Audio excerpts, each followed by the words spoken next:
नमस्कार, स्वागत है आपका न्यूज इंडिया में। मैं हूं आपके साथ उमंग माथुर और आप देख रहे हैं राजस्थान लाइव। आइए बुलेटिन की शुरुआत करते हैं राजस्थान की कुछ प्रमुख खबरों के साथ। आपको बता दें कि राजस्थान में कोरोना के म्यूटेशन से उत्पन्न हुए कप्पा वेरिएंट को लेकर चिकित्सक और स्वास्थ्य विभाग दोनों चिंतित हैं। दरअसल कोरोना का कप्पा वेरिएंट अब तक का सबसे संक्रामक वेरिएंट है। कोरोना के डेल्टा वेरिएंट से भी तेजी से यह फैलता है और अधिक रेजिस्टेंट इसमें होता है, जबकि अल्फा वेरिएंट सामान्य नोवेल कोरोना वायरस की तुलना में तेजी से फैलता है। राजस्थान में अब तक कप्पा वेरिएंट के 11 केस मिले हैं।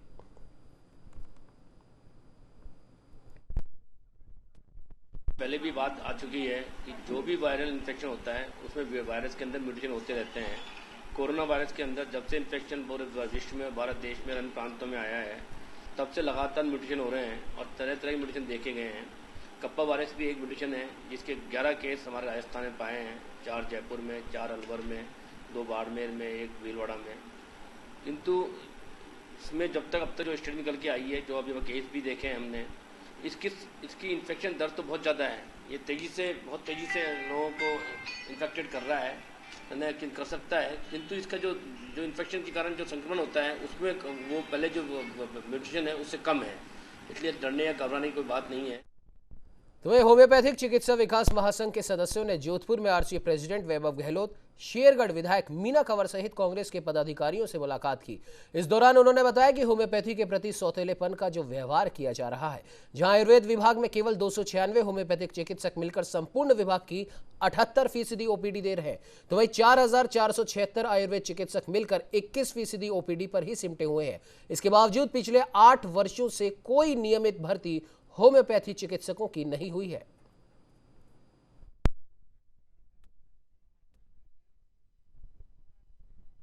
आज हमारी टीम, जोधपुर टीम एससीवीएम की होम्योपैथी चिकित्सा विकास महासंघ की माननीय वैभव जी गहलोत से मिली है। उसमें हम लोगों ने मांग की है कि जहां आयुर्वेदिक विभाग में होम्योपैथी को केवल 296 पद दिए गए हैं, 296, जबकि आयुर्वेद चिकित्सा अधिकारियों के 4476 पद है। ओपीडी की अगर बात करें तो ओपीडी टोटल आयुर्वेद विभाग की 78% हम 296 लोग मिलकर दे रहे हैं, जबकि 4476 लोग जो है वो केवल आयुर्वेद विभाग की 21% ओपीडी दे रहे हैं। तो ये राजस्थान में एक बार फिर से वैक्सीन की किल्लत हो गई है। 2 दिन पहले प्रदेश में 8 लाख से अधिक वैक्सीन की आपूर्ति हुई थी, लेकिन राज्य की प्रतिदिन की क्षमता ही 15 लाख वैक्सीन लगाने की है। ऐसे में अलग अलग जिलों को वैक्सीन का कोटा आवंटित किया गया था। जयपुर में उसके कोटे की अधिकांश वैक्सीन लगाई जा चुकी है। ऐसे में मास वैक्सीनेशन कैंप को स्थगित करना पड़ा। इससे पहले जयपुर में 100 से अधिक साइट्स बनाकर आमतौर पर वैक्सीनेशन अभियान संचालित किया जाता रहा है, लेकिन वैक्सीन नहीं होने के कारण सभी अस्पतालों में कैंप स्थगित है, जबकि शेष बची सीमित संख्या में डोज को 3 स्थानों पर ही लगाया गया है। ऐसे में आम लोगों को जिन्हें जानकारी नहीं है, ऐसी साइट से बैरंग ही लौटना पड़ रहा है। सरकार द्वारा लगातार सेंटर से वैक्सीन की मांग की जा रही है, लगातार डिमांड हमारे द्वारा रेज की जा रही है, किंतु किसी भी कारण से समझे कि हमें वैक्सीन की आपूर्ति पर्याप्त मात्रा में नहीं होती है। वैक्सीन की मात्रा बहुत कम मात्रा में वैक्सीन उपलब्ध होती है, जिस कारण से हमारे वैक्सीनेशन प्रोग्राम को झटका लगता है और कई बार तो 7-7 दिन तक भी हमारा वैक्सीनेशन प्रोग्राम इससे परेशानी में रहे हैं। हम लोगों को वैक्सीन नहीं कर पाए हैं और जो वैक्सीन मिल रही है वो भी कम तादाद में मिलती है, जिससे हम लोगों को पर्याप्त मात्रा में वैक्सीन नहीं कर पाते हैं। किसी भी लहर को, किसी भी संक्रमण रोकने के लिए आवश्यक है कि इसके लिए जल्दी हम वैक्सीनेशन प्रोग्राम पूरा करें, हमारे राजस्थान के लोगों को सुरक्षित करें। हम कोशिश कर रहे हैं, सरकार कोशिश कर रही है ज़्यादा से ज़्यादा वैक्सीन समय पर पहुँचे हमारे पास, जिससे हम वैक्सीनेशन प्रोग्राम को समयबद्ध तरीके से पूरा कर सकें। तो ये आपको बता दें कि कोरोना ने राज्य के पर्यटन व्यवसाय को बुरी तरह प्रभावित किया है। हालांकि राज्य सरकार ने इस व्यवसाय को फिर से उबारने के लिए कुछ रियायतें देने का ऐलान किया है।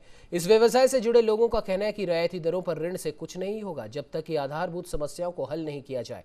इनका कहना है कि बिजली के बिल सहित अन्य शुल्कों को भी माफ किया जाना चाहिए।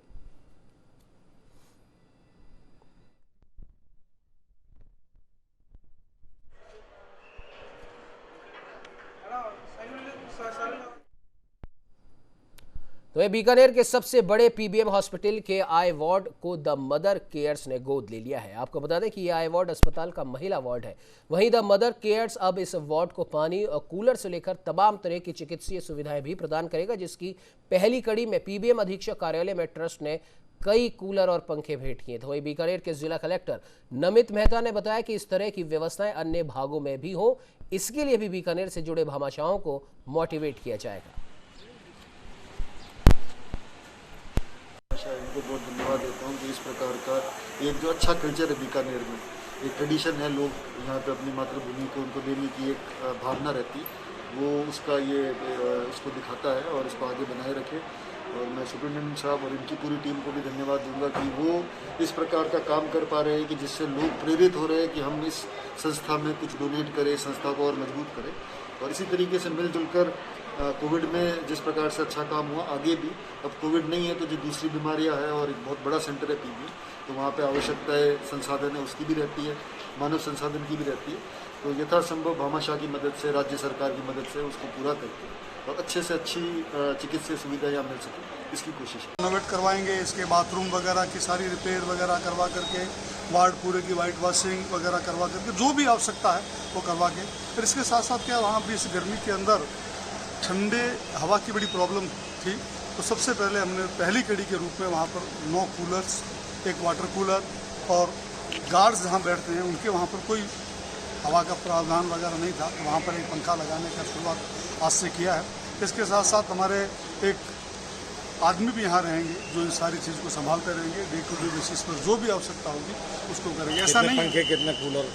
अभी हमने 9 कूलर, एक पंखा और एक वाटर कूलर दिया है, ताकि ऐसा नहीं हो कि एक बार दे दिया फिर भूल जाए, ताकि ये सेवाएं क्रम चलता रहे।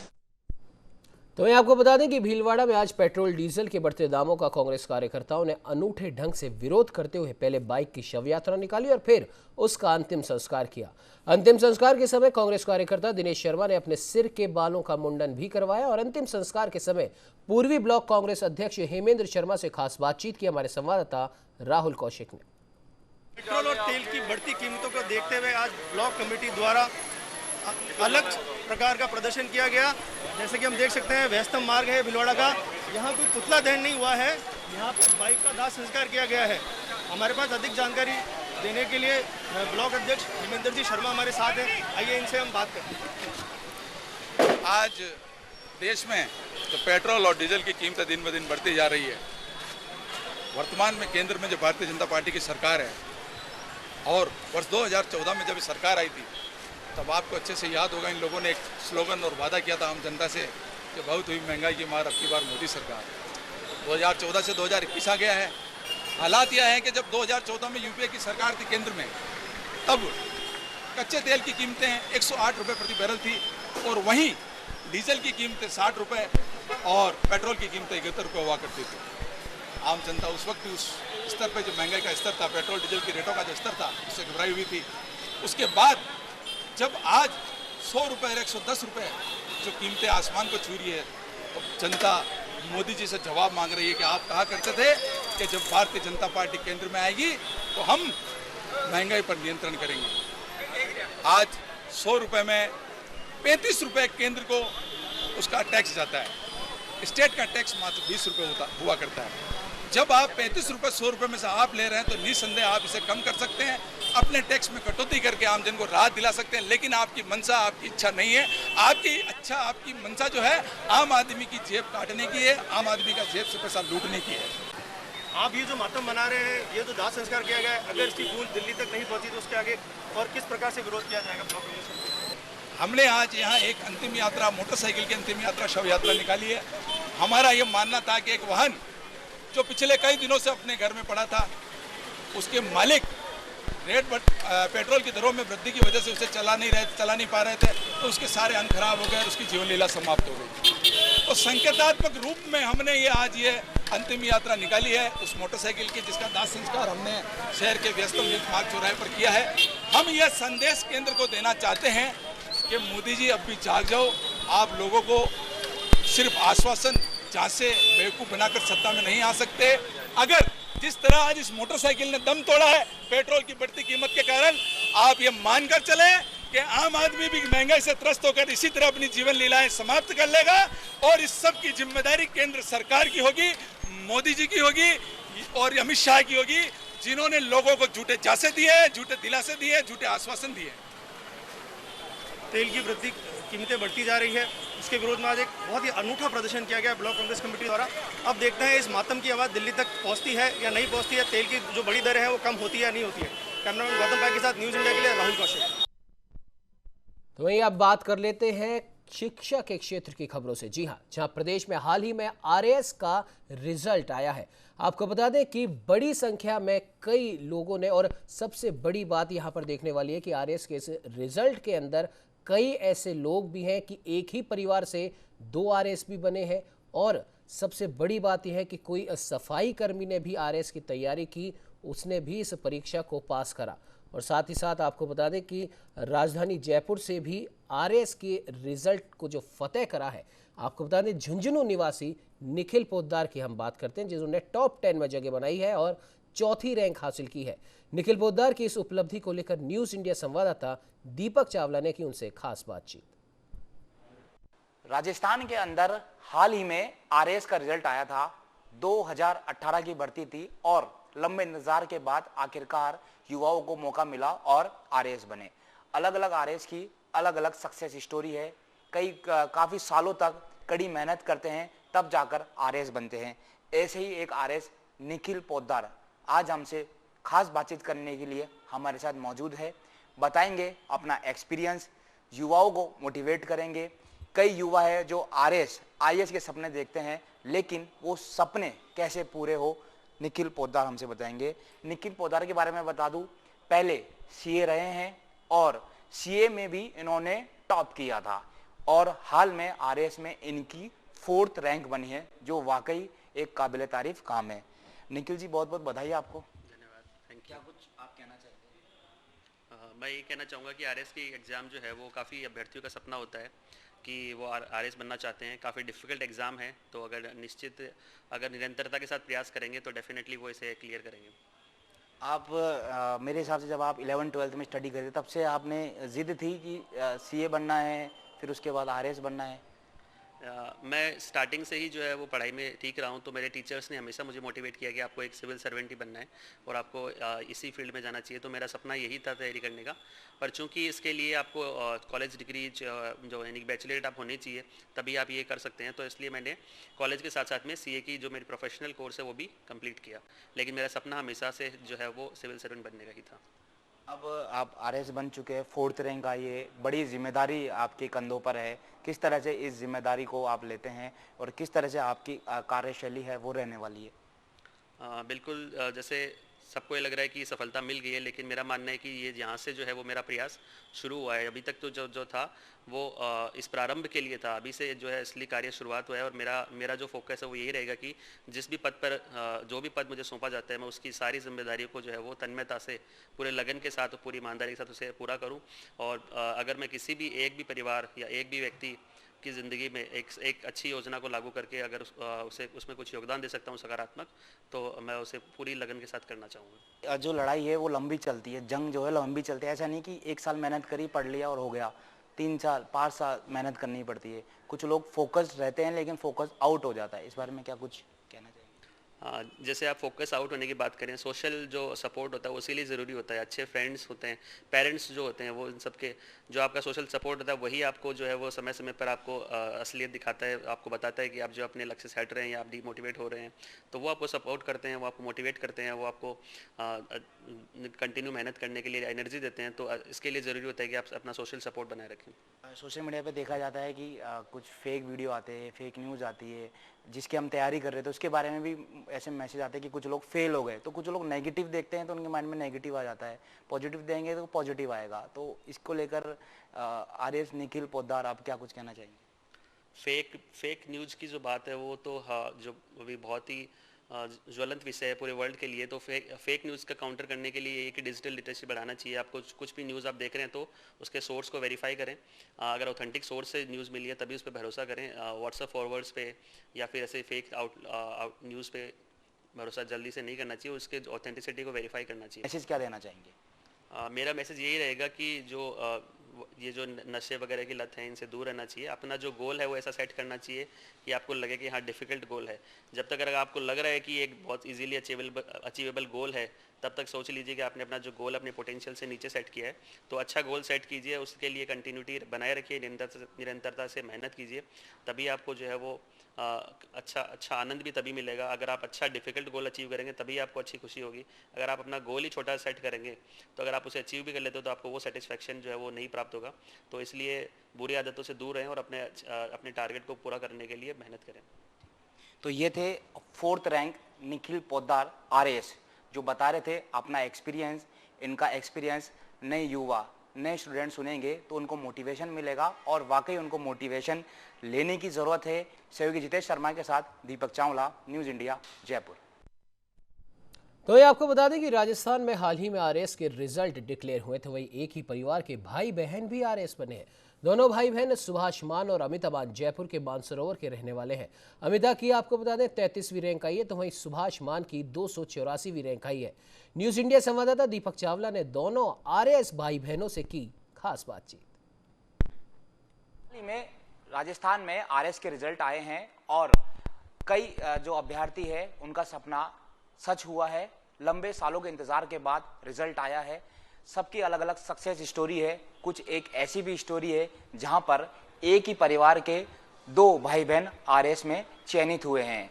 हमारे साथ न्यूज़ इंडिया में बातचीत करने के लिए मौजूद है अमिता मान, जिनकी रैंक 33 है, और इनके बड़े भाई सुभाष मान, जिनकी रैंक 284 है। सभी का अलग अलग नज़रिया है, अलग अलग सक्सेस होती है। इनसे जान लेते हैं कि इनकी सक्सेस के पीछे क्या वजह है, कितना ये पढ़ते हैं और क्या मैसेज ये युवाओं को देना चाहते हैं। सबसे पहले मैं अमिता मान से सवाल करूंगा। मैडम, क्या कुछ कहना चाहेंगे? आपको बधाई हमारी ओर से, और युवाओं को क्या मैसेज देना चाहिए, कितना आप पढ़ते थे? सर, मेरा ये रूटीन रहता था कि कंसिस्टेंटली 6 से 7 घंटे मैं पढ़ाई करूं, और मेरा ये कंसिस्टेंटली रूटीन रहना चाहिए। इसके अलावा सर, मैं युवाओं को एक मैसेज देना चाहूँगी कि सबसे पहले हमें एक गोल निर्धारित करना चाहिए, फिर उसमें विश्वास रखना चाहिए, उसके लिए कंसिस्टेंटली हमें अपने एफर्ट्स डालने चाहिए, और स्मार्ट वर्क ही एक ऐसा माध्यम है जिससे कि आज के इतने कम्पिटिटिव वर्ल्ड में हम सक्सेस हासिल कर सकते हैं। एक बड़ी जिम्मेदारी आपको मिली है। किस तरह से इस बड़ी जिम्मेदारी को देखते हैं, और किस तरह से आपकी कार्यशैली रहने वाली है समाज के प्रति? सर, मेरा हमेशा से यही रहेगा गोल कि जो भी समाज के वंचित वर्ग हैं, मैं उनके लिए जो भी सरकारी योजनाएं हैं या मेरे पास जो अधिकार होंगे उनके माध्यम से मैं जितना भी उनके लिए कर सकूं सर, मेरी प्रायोरिटी पे हमेशा जो vulnerable sections of the society हैं वो रहेंगे। इसके अलावा आपने कहा कि कंसिस्टेंसी, यानी कि करीब 7-8 घंटा आप पढ़ते थे। रेगुलर पढ़ना पड़ता है या फिर कुछ टुकड़ों में पढ़ सकते हैं? इसके अलावा कुछ स्पोर्ट्स से जुड़े हैं, कुछ सारे काम वो कर सकते हैं या सारा दिन उसको पढ़ना है? क्या आप क्या कहना चाहिए? सर, ये आपकी इंडिविजुअल कैपेसिटी पे डिपेंड करेगा कि आप कितना ड्यूरेशन का एक स्लॉट ले सकते हैं। तो आप ब्रेक करके चलिए हमेशा। मोस्टली जो हमारा स्लॉट रहता था 1 घंटा हम कंटिन्यूसली रखते थे, फिर 10 से 15 मिनट का बीच में गैप लेते थे। ऐसे हमारा रूटीन रहता था। जी सर। इनके बड़े भाई है सुभाष मान, वो भी आरएएस में चयनित हुए, 284 रैंक के। उनसे बातचीत कर लेते हैं। आपको तो विशेष बधाई, बड़े भाई भी हो, छोटी बहन भी आरएएस में सेलेक्ट हुई है और आपसे अच्छी रैंक लाई है, तो ऐसे मन में नहीं लगता कि मेरी रैंक इनसे ज़्यादा आ गई?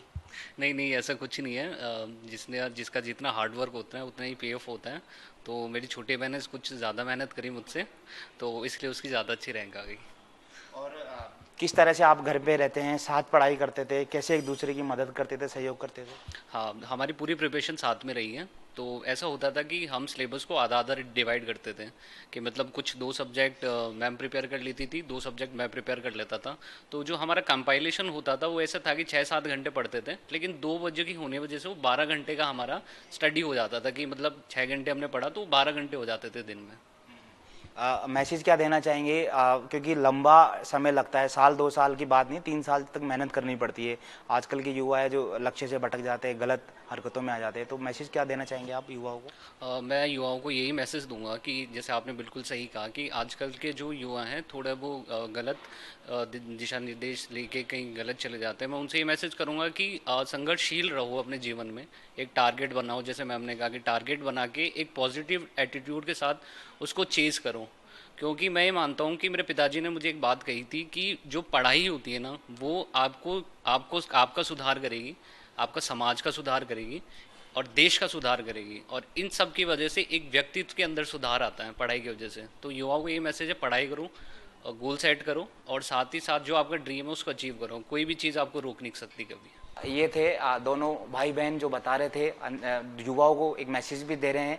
इन्होंने अपना सपना जो है वो साकार किया है और सपने जो देखता है वही उसको पाता है। डेडिकेशन, फोकस और डिसिप्लिन आपको रखना है, तभी जाकर आप अपने हर लक्ष्य को हासिल कर सकते हैं। युवाओं को विशेष मैसेज दिया है, गलत रास्ते में नहीं जाए और अपने सपने निर्धारित करें और उसके लिए हार्ड वर्क करें। सहयोगी जितेश शर्मा के साथ मैं दीपक चावला, न्यूज़ इंडिया, जयपुर। इस बुलेटिन में फिलहाल इतना ही। देश दुनिया की तमाम खबरों की जानकारी के लिए आप बने रहिए हमारे साथ और देखते रहिए न्यूज़ इंडिया।